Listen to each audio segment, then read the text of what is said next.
नमस्कार दोस्तों, आप सभी का स्वागत है हमारे चैनल जिसका नाम है श्री एजुकेशन। आज के इस वीडियो में हम देखेंगे जनरल अवेयरनेस के क्वेश्चन देखेंगे जो कि एसएससी सीएचएसएल में आए थे 21 जनवरी को जो एग्जाम हुआ था।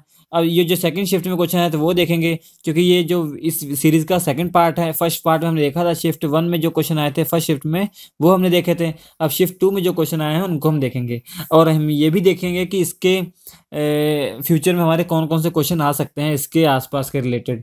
क्योंकि हमने जितने भी एग्ज़ाम का रिव्यू किया हुआ है, आप देख सकते हैं जाकर हमारे चैनल पर। हमने आपको ये भी बता दिया है, वो क्वेश्चन तो एक्सप्लेन किया है, उसके रिलेटेड ये भी बताया गया कि इससे रिलेटेड क्या क्या क्वेश्चन आ सकते हैं। आप आगे फ्यूचर में देखेंगे वही क्वेश्चन लगभग आ भी रहे हैं, बहुत सारे क्वेश्चन आ रहे हैं। इसी एग्जाम में भी आप देख सकते हैं कि बहुत सारे क्वेश्चन आए हुए हैं। चलिए देखते हैं, पहला क्वेश्चन देखते हैं।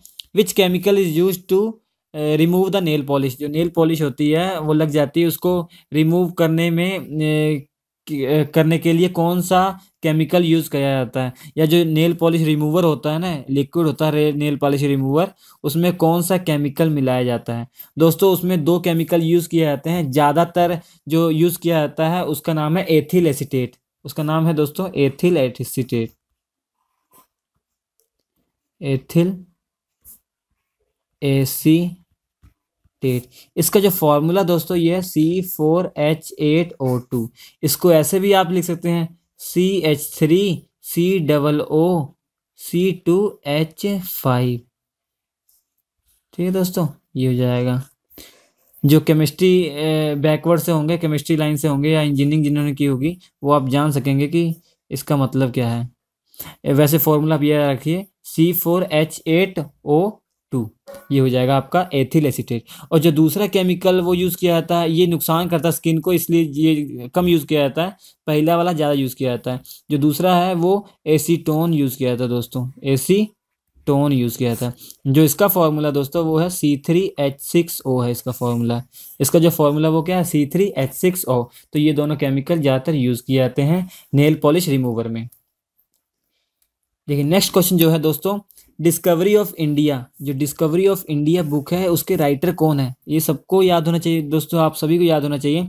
इसके जो राइटर है वो है पंडित जवाहरलाल नेहरू। पंडित जवाहरलाल नेहरू इसके राइटर हैं। दोस्तों आपको ये क्यों याद होना चाहिए, क्योंकि आपको ये मालूम होना चाहिए ये हमारे प्रथम प्रधानमंत्री थे, फर्स्ट प्राइम मिनिस्टर हैं ये फर्स्ट प्राइम मिनिस्टर थे ये।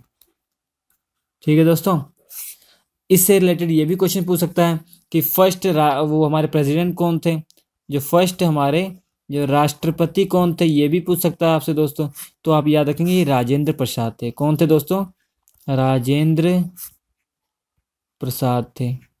और ये भी पूछ सकता है फर्स्ट उपराष्ट्रपति कौन थे, उपराष्ट्रपति कौन थे। दोस्तों जो फर्स्ट उपराष्ट्रपति थे बहुत अच्छे इंसान थे, ये सर्वपल्ली राधाकृष्ण, सर्वपल्ली राधाकृष्ण इनका नाम था। और यही हमारे सेकंड राष्ट्रपति बने थे, सेकंड राष्ट्रपति भी यही थे। पहले तो फर्स्ट उपराष्ट्रपति थे, मगर राजेंद्र प्रसाद जी के बाद ये हमारे सेकंड राष्ट्रपति बने। ठीक है दोस्तों, तो हमारे ये सेकंड राष्ट्रपति थे। तो ये सब आपसे क्वेश्चन पूछे जा सकते हैं दोस्तों। ठीक है, चलिए आगे देखते हैं। हाँ, ये भी जान लीजिए जो हमारे लाल बहादुर शास्त्री जवाहरलाल नेहरू हैं, इनको हम भारत रत्न मिला हुआ था, और सर्वपल्ली राधाकृष्ण जी को भी ये मिला हुआ है भारत रत्न। और पंडित जवाहरलाल नेहरू इसलिए बहुत फेमस है, फेमस होने के कारण इनका 14 नवंबर को हम वो मनाते हैं बाल दिवस।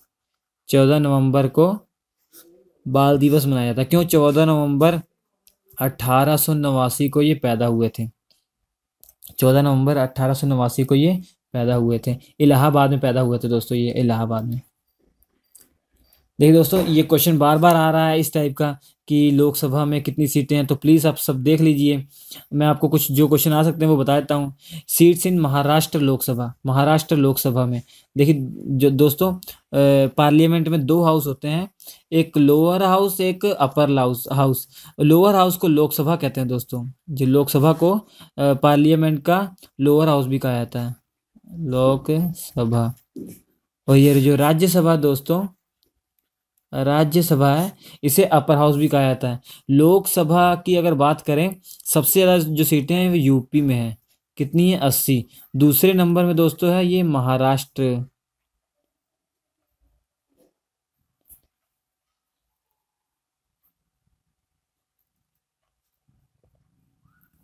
और महाराष्ट्र में कितनी सीटें हैं दोस्तों? महाराष्ट्र में 48 सीटें हैं। राज्यसभा में अगर बात की जाए तो राज्यसभा में सबसे ज़्यादा जो है यूपी में है, वो 31, आप याद कर सकते हैं। यूपी में 31 है। और महाराष्ट्र में दोस्तों, महाराष्ट्र में ये भी पूछ सकता है, जैसे लोकसभा पूछा है राज्यसभा भी पूछ सकता है, तो महाराष्ट्र में 19 है। ठीक है दोस्तों, कुछ याद कर लीजिए। जैसे बहुत फेमस है वो, क्या कहते हैं आपका, वेस्ट बंगाल बहुत फेमस है ममता बनर्जी के कारण। वेस्ट बंगाल में जान लीजिए 42 है। और नीतीश और उसके कारण, लालू के कारण बिहार भी फेमस है। बिहार में देख लीजिए आपका 40 है। ठीक है। अभी तमिलनाडु में वो मरी थी, उन वो जयललिता, उनका याद कर लीजिए, तमिलनाडु में 39 है। ये सब पूछ सकता है। मध्य प्रदेश बहुत फेमस है दोस्तों, तो मध्य प्रदेश में 29 है। ये सब है। और राज्यसभा में अगर आप बात करें, जयललिता पे क्वेश्चन आ सकता है। तमिलनाडु में राज्यसभा की सीटें जो है दोस्तों 18 हैं। और बिहार में जो है वो है 16। वेस्ट बंगाल में दोस्तों वो है 16। तो ये सब याद कर सकते हैं आप ऐसा। अगर ये बात की जाए दोस्तों, जो लोकसभा है ये, इसमें सबसे ज़्यादा सीटें हैं। अगर अभी करंट की बात की जाए तो लोकसभा की सीटें जो है नंबर ऑफ 545 है। और राज्यसभा की बात की जाए दोस्तों, ये 245 है। कितनी है करंट में? 245। मगर हमारे संविधान में 250 सीट का प्रावधान है, 250 सीटें हो सकती हैं।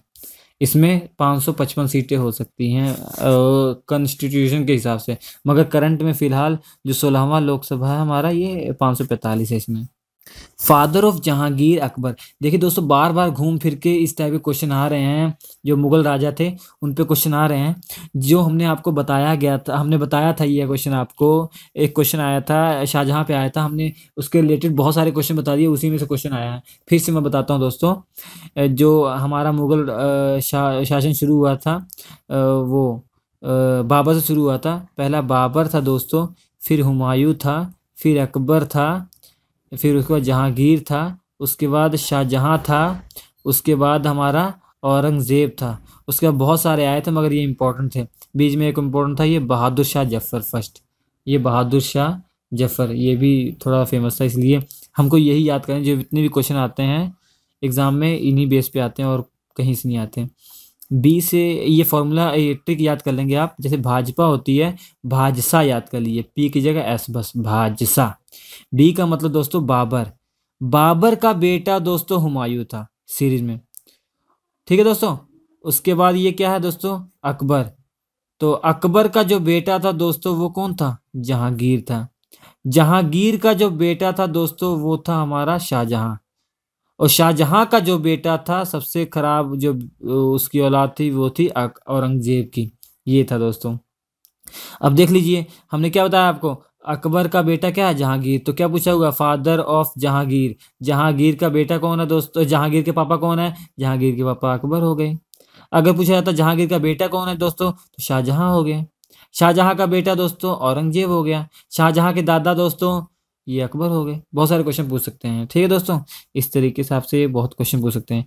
जहांगीर दोस्तों फेमस क्यों है? क्योंकि एक बार जहांगीर और इस ये एक राजकुमार था खुसरो, राजकुमार खुसरो, उनकी दोनों की लड़ाई हो रही थी। जहांगीर और खुसरो की लड़ाई हो रही थी, जिसमें जो हमारे सिखों के 5वें गुरु हैं, उनका नाम है गुरु अर्जुन देव। वो उन्होंने इनका साथ दे दिया था, खुसरो का साथ दे दिया था, मतलब उनकी हेल्प कर दी थी। तो जहांगीर को अच्छा नहीं लगा। तो जहांगीर ने सिखों के जो 5वें गुरु थे, गुरु अर्जुन देव जी को, उनको मार दिया था, उनको फांसी दे दी थी। अर्जुन देव जी को फांसी दे दी थी, जो कि 5वें गुरु थे। अब तक ये पूछ लिया जाए कितने गुरु हैं सिखों के? 10 गुरु हैं। पहले गुरु और ये 10वें गुरु तक, ये 5वें गुरु ये हैं। पहले गुरु, ये पूछा जाता है कि पहले गुरु कौन से दोस्तों? तो पहले गुरु नानक देव जी हैं दोस्तों। कौन है? गुरु नानक देव जी। और आज से आपसे 10वां पूछा जाए, अगर आपसे 10वां पूछ लिया जाए तो क्या बताएंगे आप दोस्तों? आइए, गुरु गोविंद सिंह जी हैं। ठीक है। पहला है, पहला क्या है दोस्तों? गुरु नानक देव जी। दूसरा क्या है? गुरु गोविंद सिंह जी। तो इस तरीके से आप याद रख सकते हैं इनको। ठीक है दोस्तों, ये हो जाएगा। देखिए दोस्तों, जो जहांगीर था इसको चित्रकला का बहुत शौक था, तो इसके काल को जो है चित्रकला का स्वर्णकाल भी कहा जाता है। जहांगीर के जो काल को चित्रकला का स्वर्णकाल भी कहा जाता है। और जहांगीर क्यों फेमस था, इस पे क्वेश्चन आता है, मॉडर्न हिस्ट्री में क्वेश्चन आता है दोस्तों, कि जहांगीर के दरबार में वो राजदूत बनकर आए थे उधर, क्या कहते हैं आपके ईस्ट इंडिया वाले, जिसमें पहला दोस्तों वो आपको याद होना चाहिए, जो यूरोपीय आए थे। ये क्वेश्चन बहुत बार पूछा गया दोस्तों, आईएएस के एग्जाम में ज़्यादातर पूछा जाता है, आईएएस पीसी के एग्जाम में ज़्यादातर पूछा जाता है कि जो जहांगीर के दरबार में आने वाले जो राजपूत थे उनका नाम क्या था दोस्तों, जो जो राजदूत थे उनका नाम क्या था दोस्तों। एक का नाम हॉकिंस था दोस्तों, हॉकिन हॉकिंस कुकर से आप याद रख सकते हैं। ये 1609 में आया था इसके दरबार में, 1609 में आया था। तब ये सूरत में था वो, क्या कहते हैं वो, हमारा जहांगीर जो है वो सूरत में था, और वो में था। और जो दूसरा आया था दोस्तों वो 1615 में आया था वो दोस्तों, कहाँ आया था, 1615 में आया था। उसका नाम क्या था दोस्तों, उसका नाम था sir Thomas Roe, sir Thomas Roe. तो इसे याद रख सकते हैं, रोने से याद रख सकते हैं आप, सर पकड़ पकड़ के रोए, सर पकड़ पकड़ के रोए जब जहांगीर के दरबार में वो उपस्थित हुए, सर पकड़ पकड़ के रोए जब जहांगीर के दरबार में वो उपस्थित हुए। तो ये सेकंड से आप याद रख सकते हैं, सेकंड वाले को, सर टॉमस रो। ये दोनों इंपॉर्टेंट है, आए थे 3-4 आए थे दोस्तों, मगर ये दोनों बहुत इंपॉर्टेंट, यही पूछे जाते हैं। हॉकिंस आया था 1609 में आया था जहांगीर के दरबार में, 1615 में कौन आया था दोस्तों, सर टॉमस रो आया था। तो ये आप याद रख सकते हैं। आर्टिकल 365 बहुत इंपॉर्टेंट दोस्तों, आप सभी को मालूम होगा कि ये आर्टिकल 352, 356 और 360 हमारे इमरजेंसी वाले राष्ट्रपति शासन लग जाता है। ये इसे कहा जाता है नेशनल इमरजेंसी कहा जाता है दोस्तों, नेशनल इमरजेंसी। इसे कहा जाता है स्टेट इमरजेंसी, इसे कहा जाता है इकोनॉमिकल इमरजेंसी। ये नेशनल इमरजेंसी कब होता है, जब दोस्तों जैसे बाहर से आक्रमण हो रहा है, ये कुछ हो रहा है, तो ये आर्टिकल लग जाता है 352। मगर जब स्टेट में मतलब राष्ट्रपति शासन लागू हो जाता है तो उसे स्टेट इमरजेंसी होता है। अगर पूरे देश में दोस्तों वो इकोनॉमिक्स की व्यवस्था वो हो जाए, ठप हो जाए, इकोनॉमिक्स गिर जाए, तो ये व्यवस्था लग जाती है, ये राष्ट्रपति शासन लग जाता है यहाँ पर, ये इमरजेंसी लग जाती है, इकोनॉमिक इमरजेंसी। मगर ध्यान दीजिए आप दोस्तों, जैसे हमारा भारत है, ये अगर केंद्र सरकार किसी भी स्टेट को कोई कार्य करने को बोलती है और वो स्टेट केंद्र की आज्ञा का पालन नहीं करता, वो स्टेट केंद्र की आज्ञा का पालन नहीं करता बिना किसी को बताए, अगर ये नहीं करता मतलब बिना सुप्रीम कोर्ट में कुछ ये किए, इसका विरोध किए, और ये इसका विरोध करता मतलब केंद्र सरकार का अगर पालन नहीं करता, तो उस समय उस स्टेट पर हमारे जो राष्ट्रपति हैं वो अपना शासन लगा सकते हैं। तो 365 में ये लिखा है, 365 में क्या लिखा है, राष्ट्रपति ये शासन तब लगता है दोस्तों जब कोई भी स्टेट केंद्र द्वारा भेजे गए या केंद्र की जो मतलब केंद्र जो कह रहा है करने को उसका पालन नहीं करता है कोई वो स्टेट, तब ये लग जाता है। तो 365 दोस्तों क्या है, ये राष्ट्रपति शासन है जब केंद्र की बातों का उल्लंघन करे कोई वो स्टेट। ठीक है, होप समझ आ गया दोस्तों आपको। पोटाशियम आयन इन नोबल गैस, देखिए ध्यान से दोस्तों, पोटेशियम जो होता है वो के उसके जो इलेक्ट्रॉन होते हैं वो 19 होते हैं, कितने होते हैं 19। मगर एक इलेक्ट्रॉन अगर कम हो जाए कितना हो जाएगा दोस्तों 18, और 18 जो टोटल इलेक्ट्रॉन होते हैं वो आर्गन में होते हैं जो कि एक नोबल गैस है। तो अगर इससे एक इलेक्ट्रॉन निकाल दिया जाए तो वो ऑर्गन की तरह बन जाएगा, और ऑर्गन की मतलब वैलेंसी ले लेगा, जैसे ऑर्गन का इलेक्ट्रॉन जो वो है विन्यास है वो प्राप्त कर लेगा। तो के अगर प्लस कर देते हैं तो ये आयन बन जाएगा ना। तो ये कौन सा आयन है, धनात्मक आयन है या पॉजिटिव आयन है। एक इलेक्ट्रॉन निकाला तो के पॉजिटिव बन गया, के पॉजिटिव बनने के बाद मतलब एक इलेक्ट्रॉन कमी हो गई, तो पहले 19 थे अब कितने हो गए 18 हो गए हैं। तो ये आर्गन की तरह बन गया 18, आर्गन में भी कितने 18। तो ये नोबल गैस की तरह बिहेव करता है, के पॉजिटिव वाला आयन। मतलब प्रियंका चोपड़ा को हम जानते हैं 2016 में ये पद्मश्री अवार्ड मिला है। ठीक है, ये कौन सा इसको अवार्ड मिला है प्रियंका चोपड़ा को, तो ये पद्मश्री मिला 2016 में। आपको याद होना चाहिए दोस्तों, ये चौथे नंबर पे है, ये पद्मश्री जो है हाईएस्ट सिविलियन अवार्ड की जो रैंकिंग है वो चौथे नंबर पे है। पहले नंबर पे जो दोस्तों भारत रत्न है, दूसरे नंबर पे भारत विभूषण है, तीसरे नंबर पे भारत भूषण है, सॉरी पद्म विभूषण है। ये क्या है, पद्म विभूषण, ये पद्म भूषण और ये पद्मश्री, ये है। ठीक है, भारत रत्न, पद्म विभूषण, पद्म भूषण और ये हमारा पद्मश्री, ये है 4 अवार्ड मेनली।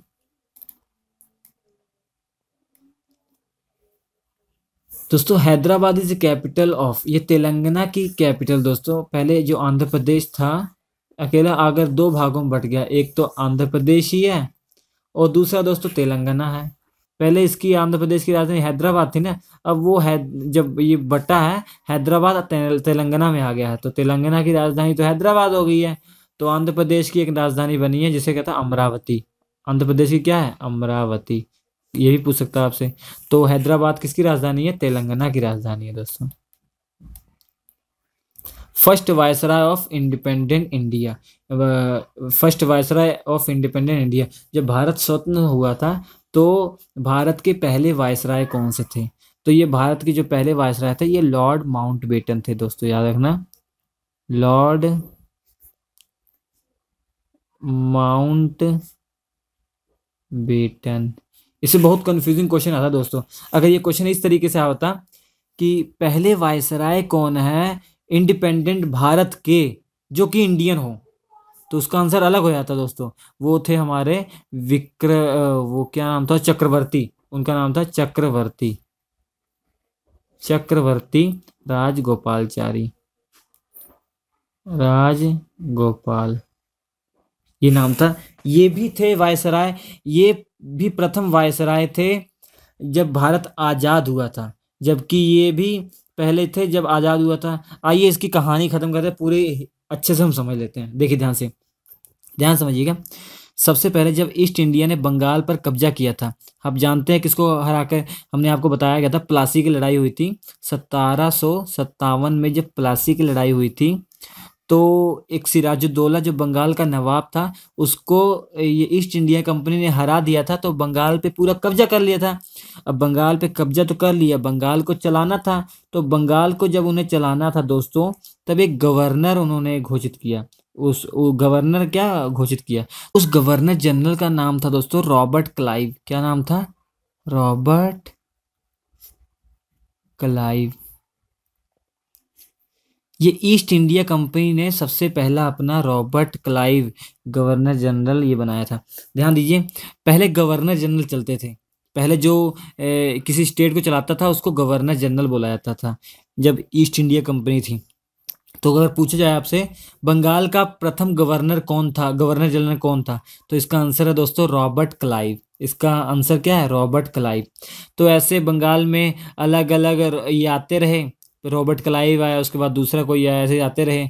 तो 1857 में दोस्तों क्या हुआ, जो 1857 में वो क्या हुआ था, एक लॉर्ड कैनिंग जो हमारे राष्ट्र वो 1857 में लॉर्ड कैनिंग, हाँ लॉर्ड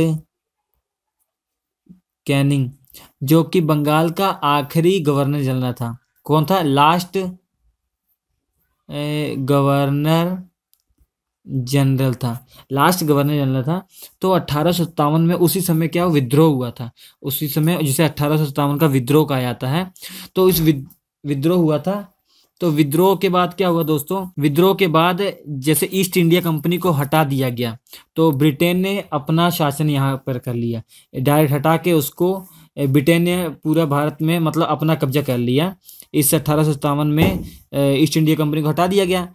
तो उसके बाद क्या हुआ, उसके बाद गवर्नर जनरल की उपाधि को हटा दिया गया, गवर्नर जनरल की उपाधि को हटा दिया गया। तो दूसरी उपाधि लाई गई इसकी जगह, जिसे वायसराय कहा जाने लगा। जिसे क्या कहा जाने लगा, वायसराय। ये जो हमारे उधर लास्ट बंगाल के आखिरी गवर्नर जनरल थे लॉर्ड कैनिंग, इन्हीं को पहला वायसराय घोषित कर दिया गया। इन्हीं को 1856 में ये तो बने थे, 1857 में इनको पहला वायसराय घोषित कर दिया गया। लॉर्ड कैनिंग को पहला वो क्या कहते हैं वायसराय घोषित कर दिया गया। उसके बाद चलते रहे वायसराय होते रहे। तो जब 1947 में जो भारत आज़ाद हुआ उस समय एक लास्ट जो आखिरी वायसराय थे वो लॉर्ड माउंटबेटन थे। वो क्या थे दोस्तों? Lord Mountbatten. ये लॉर्ड माउंटबेटन थे, 1947 में थे। तो जब भारत आज़ाद हो गया, ये लॉर्ड माउंटबेटन क्या है, जब भारत आज़ाद नहीं हुआ था तब ये लास्ट वायसराय थे। मगर जब भारत आज़ाद हुआ तब भी ये 1 साल तक, ये 1948 तक ये बने रहे, माउंटबेटन रहे। मगर जब भारत आज़ाद हो गया, अब सब कुछ हमारा हो गया, हमने इनको भगा दिया।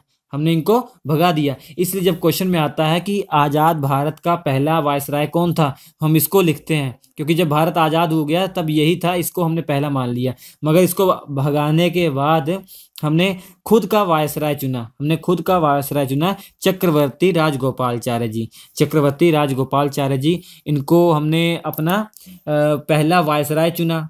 मगर 1950 के बाद दोस्तों क्या हुआ, 1950 के बाद जब संविधान हुआ तो हमने ये उपाधि खत्म कर दी थी। 1950 में दोस्तों हमारे भारत ने ये उपाधि को खत्म कर दिया था। उसके बाद जो राष्ट्रपति होने लगे और प्रधानमंत्री होने लगे, तो इस तरीके से जो सिस्टम अब चल रहा है, उसके बाद 1950 के बाद ये सिस्टम चलने लग गया। तो अगर आपसे क्वेश्चन पूछा जाए दोस्तों, हमारे पहले वायसराय कौन थे जब इंडिपेंडेंट था हमारा देश, तब हम क्या बोलेंगे दोस्तों? Lord Mountbatten. अगर वो बोला जाए पहले भारतीय वायसराय कौन थे आज़ाद भारत के, तो ये चक्रवर्ती राजगोपालचार्य जी थे। ठीक है दोस्तों। अगर आपसे पूछा जाए कि बंगाल का पहला गवर्नर जनरल कौन था, ये क्वेश्चन बहुत बार आते हैं दोस्तों, ये बहुत इंपॉर्टेंट क्वेश्चन है। ये हम मॉडर्न हिस्ट्री पे वीडियो बनाने ही वाले हैं, तो आपको डिटेल में बताएंगे। रॉबर्ट क्लाइव जो था, ये रॉबर्ट क्लाइव हमारा वो गवर्नर जनरल था पहले बंगाल का, सबसे पहला रॉबर्ट क्लाइव था। ठीक है दोस्तों। उसके बाद अगर आखिरी पूछा जाए, आखिरी क्या है? लॉर्ड कैनिंग है। लॉर्ड कैनिंग आखिरी गवर्नर जनरल है बंगाल का। जो लास्ट में होता है वही पहले भी होता है दोस्तों। जैसे लास्ट में लॉर्ड कैनिंग है ना, तो यही जब 1857 के बाद ईस्ट इंडिया कंपनी को हटा दिया गया, तो लॉर्ड कैनिंग को ही पहला वायसराय बना दिया गया। तो अगर पूछा जाए 1857 में जब ब्रिटिश ने पूरा राज्य कर लिया था इंडिया पे, पूरा अपना वो अधिकार कर लिया था, तो उन्होंने एक नई उपाधि लाई थी जिसका नाम था वायसराय। उस वायसराय कौन थे हमारे पहले वायसराय? वो लॉर्ड कैनिंग थे। अगर लास्ट वायसराय बोला जाए ब्रिटिश कंपनी का, ब्रिटिश भारत का, हाँ ऐसे पूछा था, ब्रिटिश भारत का लास्ट वायसराय कौन है? Lord Mountbatten. अगर इंडिपेंडेंट भारत का फर्स्ट वायसराय तो यही है, क्योंकि लास्ट में यही था तो यही बना रहा। इसको हटा के किसको बनाया गया? राजगोपालचारी। अब आपको क्लियर होगा कोई भी आपसे क्वेश्चन पूछा है घुमा फिरा के, आप कंफ्यूज नहीं होंगे। ठीक, देखिए नेक्स्ट क्वेश्चन जो दोस्तों पूछा गया था, who scored 400 in test cricket. बहुत इजी क्वेश्चन है दोस्तों। वेस्ट इंडीज का एक प्लेयर है, वेस्ट इंडीज का ब्रायन लारा ने ये बनाया था। इंग्लैंड के खिलाफ बनाया था, 2004 में बनाया था। इंग्लैंड के खिलाफ 2004 में 400 रन बनाए थे इन्होंने, तो ये टेस्ट मैच में, ये बहुत इंपॉर्टेंट। देखिए दोस्तों, ये नेक्स्ट क्वेश्चन पूछा गया, फर्स्ट इसरो सैटेलाइट लॉन्च्ड। मतलब जो इसरो ने पहले ही अपनी सैटेलाइट लॉन्च की थी वो दोस्तों 1980 में की थी, जिसका नाम था रोहिणी। दोस्तों रोहिणी। तो रोहिणी नाम की इन्होंने अपनी पहली सैटेलाइट लॉन्च की थी। जब कब की थी? 1980 में की थी। किस व्हीकल के द्वारा की थी दोस्तों? जिस पर रख के ये लॉन्च किया जाता है, उस व्हीकल का क्या नाम था दोस्तों? ये भी पूछ सकता है आपसे। तो इसका नाम था SLV-3। SLV-3 से लॉन्च की थी। ये इंपॉर्टेंट नहीं है, ये इंपॉर्टेंट है कि पहला क्या किया गया था, मतलब पहला कौन सा सैटेलाइट, आर्टिफिशियल सैटेलाइट लॉन्च किया गया था। ये दोस्तों ये भी आपसे पूछ सकता है, किस देश ने सबसे पहला आर्टिफिशियल सैटेलाइट लॉन्च किया था? तो याद रखिए दोस्तों, सबसे पहले रशिया ने लॉन्च किया था इसको। रशिया ने लॉन्च किया था, हमने आपको ये पहले ही बताया हुआ है। ठीक है। ये कौन सा अगर पूछ लिया, कौन सा किया हुआ? ये स्पुतनिक किया हुआ, स्पुतनिक फर्स्ट। ठीक है,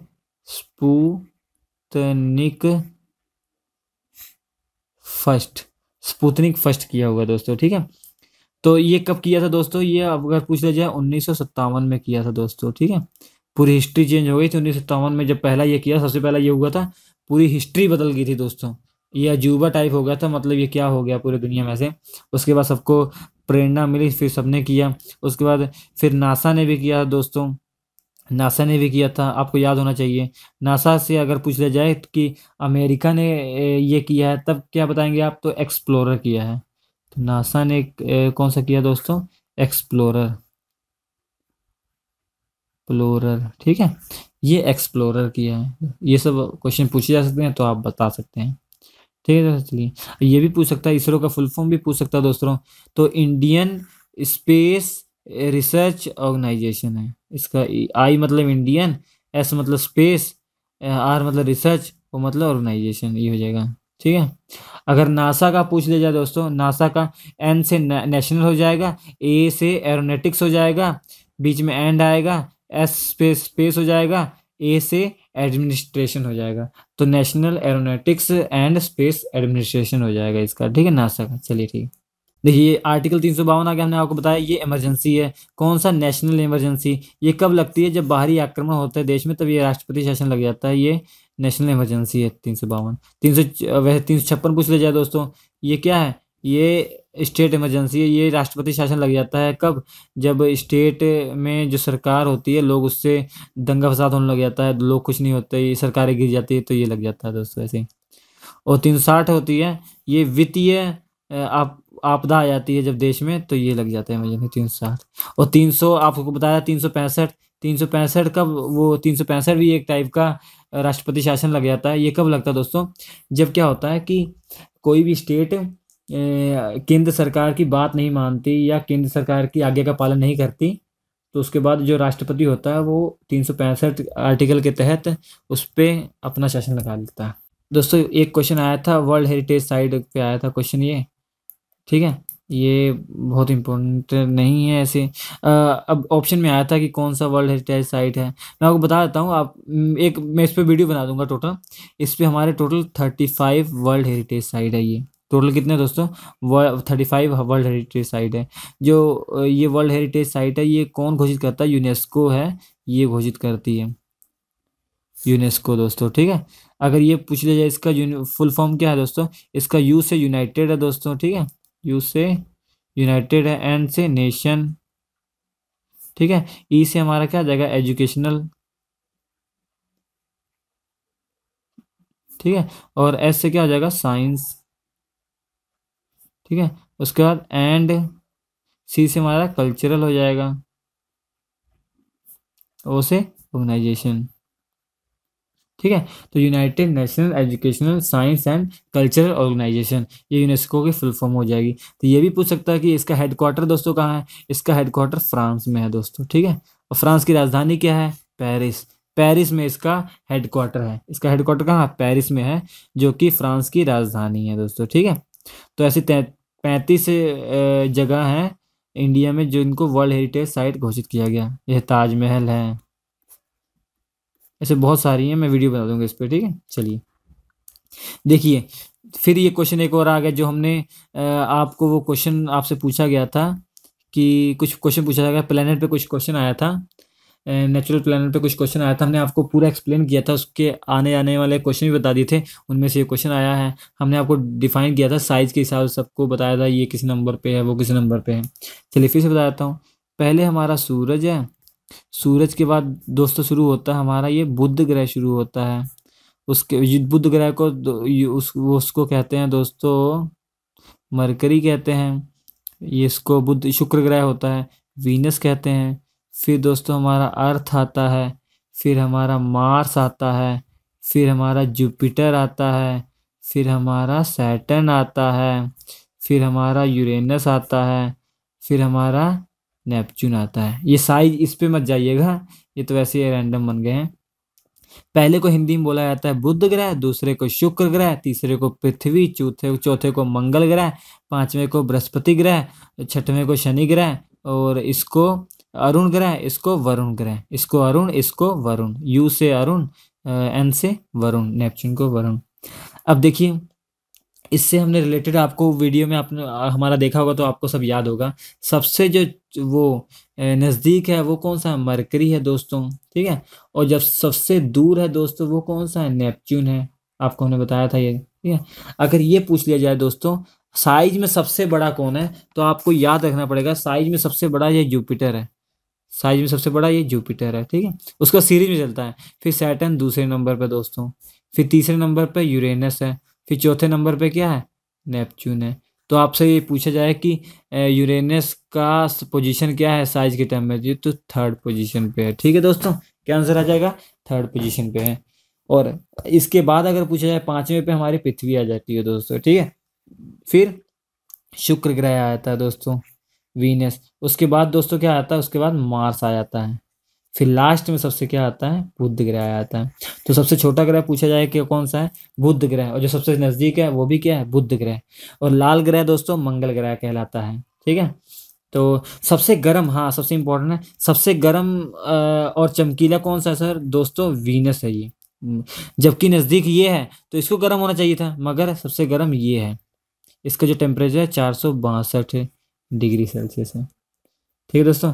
वीनस सबसे ज़्यादा गर्म है। भले ही ये नज़दीक ये है मगर सबसे गर्म ये है, ठीक है। सबसे ठंडा तो ऑब्वियसली जो दूर है नेपच्यून सबसे ठंडा है।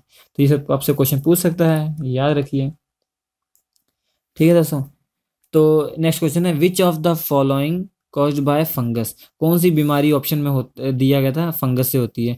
फंगस दोस्तों ये बहुत वैसी बीमारी है जैसे डैंड्रफ की तरह होती है, स्किन पर भी हो जाती है, बालों में ज़्यादातर होती है, जहाँ पर बाल होते हैं वहाँ पर ज़्यादातर होती है। मतलब रफली हो जाता है, मतलब रफी दाद की तरह हो जाता है ये, ठीक है।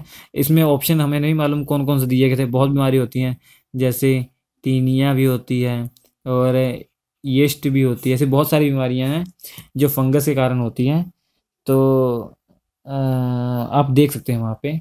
तो ये सेकंड वीडियो, सेकंड वो था। इसके बाद वाले वीडियो में हम थर्ड शिफ्ट के जो हैं उनको एक्सप्लेन करेंगे, ठीक है। अगर आपको हमारा वीडियो अच्छा लगा हो तो इसे लाइक कीजिए, अपने दोस्तों के साथ शेयर कीजिए।